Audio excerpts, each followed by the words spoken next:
शेतकऱ्यांसाठी आजच्या सर्वात मोठ्या टॉप आणि ठळक बातम्या आपण या ठिकाणी पाहतोय। पहिलीच बातमी निघते, उपमुख्यमंत्री शिंदेंच्या माध्यमातून 750व्या सोहळ्याव्या निमित्त राज्यभरात ज्ञानेश्वरीचे मोफत वाटप करणार असल्याची घोषणा। पुढली मोठी बातमी निघते, सोलापूर जिल्ह्यात 62,950 घरकुले मंजूर, सामान्यांना दिलासा। पुढली मोठी बातमी निघते, राज्यात वादळी वाऱ्यासह पावसाचा इशारा, विदर्भ मराठवाड्यातील सर्व जिल्ह्यांमध्ये पावसाचा अंदाज, हवामान विभागाचा अंदाज।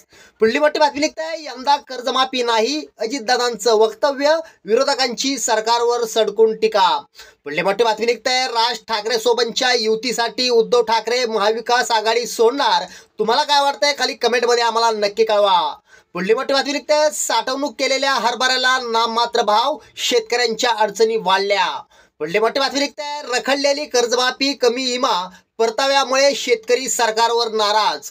पुढली मोठी बातमी निघते, कृषी मंत्र्यांची रासायनिक खत कंपन्यांना तंबी, खरीप हंगामात खतासोबत लिंकिंग केल्यास फौजदारी कारवाई, शेतकऱ्यांना दिलासा।